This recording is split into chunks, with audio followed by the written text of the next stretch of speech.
today we're going to be talking about magic systems, and we're going to be talking about the 5 different things that are the most important to consider when doing a magic system.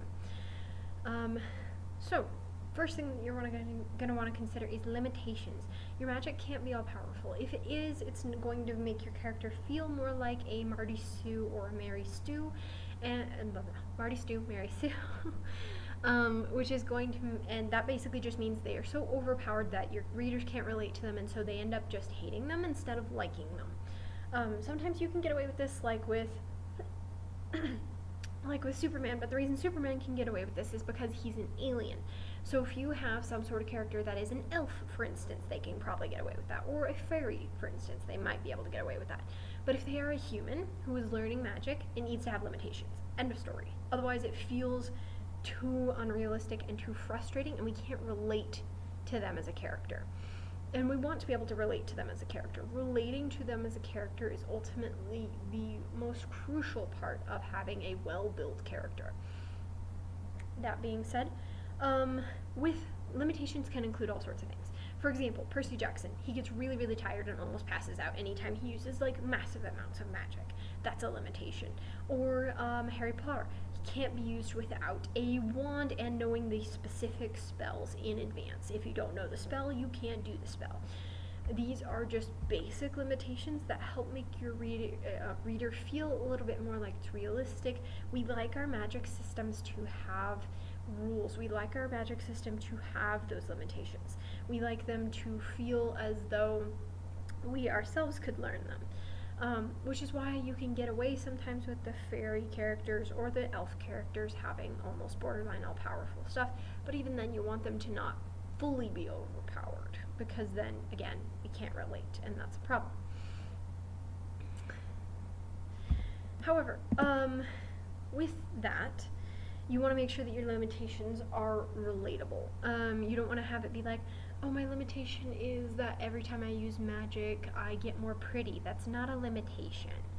Unless you say they get so pretty that they literally start getting attacked by people who are wanting to be with them, and they're have all these stalkers and they can't ever be left alone. Now that's a problem. As a result, you need to make sure that the limitations actually match up with the thing being used, and that it actually feels like a limitation rather than a advantage. Ultimately, you want it to be something that has meaning and value to the story. It's not just, oh, I added a limitation because I felt like I wanted it. It needs to have actual value to your magic system. Alright, the next thing is who can use your magic system and why can they use your magic system. This is incredibly important because, for example, like we talked about earlier, if only fairies or elves can use this kind of magic, then you need to make sure that you never have any humans using this kind of magic. Or if you do, you have it be everyone's blasphemy, that can't be, and it's some sort of weird magic thing that's going on that doesn't make sense to anyone and everyone's confused by it. You gotta make sure that you establish that it's confusing and that it's not normal if you go outside of your normal. But even then, some people might feel like you're breaking your magic system, so generally you want to figure out who can use it and why they can use it and stick to it. You want to make sure that you stick to the who and the why. And the why doesn't have to be complicated. The why can be something like Percy Jackson is a demigod, or it can be something like they were born with magic bloodline. You want to make sure that it's clear, though, what those are. If it's not clear to your reader who can use it and why, then it's going to get really confusing. Next thing is, how does your magic work being passed down? For example, is it like Avatar: The Last Airbender, where it seems to be genetic recessive? That means that, for example, Katara has water powers, but Sokka does not. As a result of that, you can tell that it is genetic, but most likely it's probably a recessive gene, since not a lot of people are benders. It's not a common thing. It is a thing that exists, but it's not like everyone's a bender. In fact, most people don't have bending abilities. As a result of that, it's probably a genetic recessive gene. That's my theory anyway. But the point is, it's clearly a bloodline thing.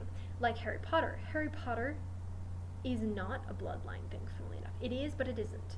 in the regard that it is both able to be learned, but it also is part of your blood, but you don't necessarily have to be a pureblood, hence where Muggleborns come in. With Muggleborns, basically what it is it's in their blood to be a magic person and to learn these magic things, but for some reason it isn't genetic. So it's something that is passed down through bloodlines that isn't necessarily genetic based. It's some other entity based. So that's another different thing. Is it solely learned? Can anyone learn this magic so long as they have the dedication and will to pick up that book and study? Or is it instinctual magic, like telekinesis or pyrokinesis, where they just think about it and the thing bursts into flames, or they're able to lift it, depending on whether it's pyrokinesis or telekinesis. And that can be instinctual, but they might still have to practice their abilities. I would say generally always have them practice, and don't have it be like a 10-minute montage. Have it be like they make a lot of mistakes along the way. They can still have it be an instinctual ability and still have to learn and grow and practice as a person. The reason why this is important is, again, relatability. You want to make sure that you're not making your characters too overpowered to the point where they're no longer relatable and people can't feel that they are a real person. We want to feel that, even in our fantasy, we want to feel like they could possibly be a real person. It could possibly be real. So it needs those limitations of who can use it and why, and these basic things is instinctual, learned, bloodline based, or a mix of any. And make sure that it's clear in your story how that works. And you can develop it later, like with Harry Potter. We don't realize that Hermione's a Muggleborn until later. But we do realize that Harry Potter's mom was a Muggleborn, and as a result of that, we're like, oh, okay, this makes sense. And so it kind of flows well together, right? The next thing is rules. Now, I know we already talked about limitations, but limitations is different. Limitations is more like when they do X, Y happens. Rules are like, you can't do magic while you're underwater, or you can't do magic if you have blue hair. I don't know. Whatever your rules are, those are your rules. Now, the one thing that comes into clutch here is loopholes. With magic, you're gonna run into times when you're like, oh, I really wish I could make this thing work, but I can't. You can, so long as you can explain it properly. If you break your own magic system, your readers are going to be upset. Some people can get away with it, but that doesn't mean they should.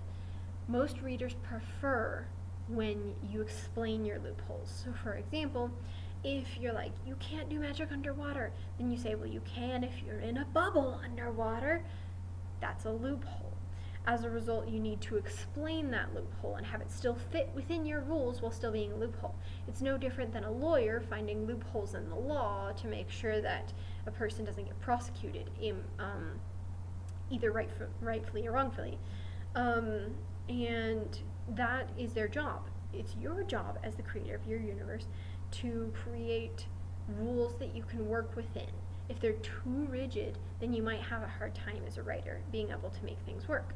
Whereas if they are too loose and your rules are too all over the place, then you won't have good structure for your story. And it's important that you have a good, solid structure for your story. Alright, the last thing is, why is magic important? What is its role in the story?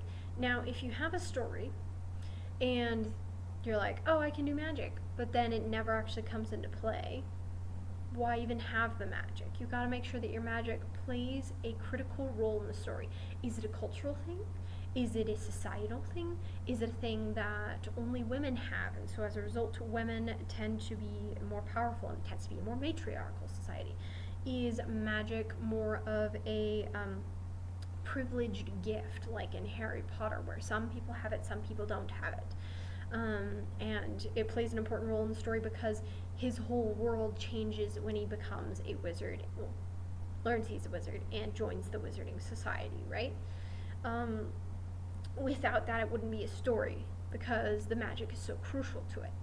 But if you have magic as a soft magic, like they just do telekinesis every once in a while and things like that, you gotta still make sure that it has a reason for it.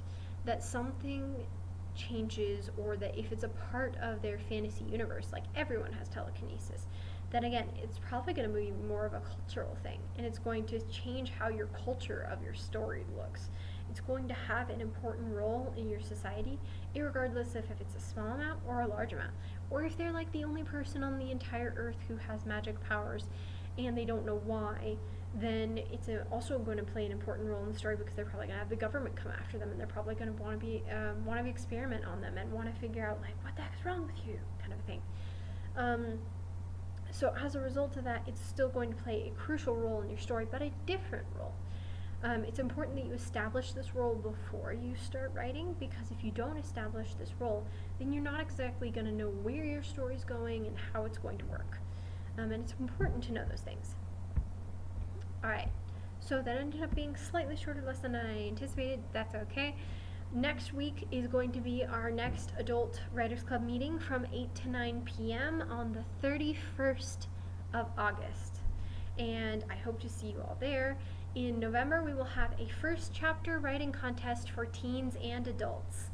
As a result of that, I would love to see you all enter. It would be absolutely so much fun to see a bunch of first chapter entries in National Novel Writing Month of November. If you have any questions about National Novel Writing Month, or about having me maybe edit a chapter or two of your National Novel Writing Month project, please email me at C as in cardinal, I as in ink, N as in Nelly,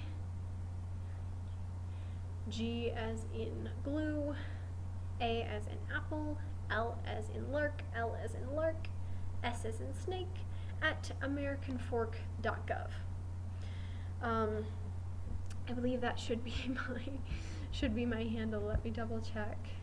Yep, C Ingalls at americanfork.gov.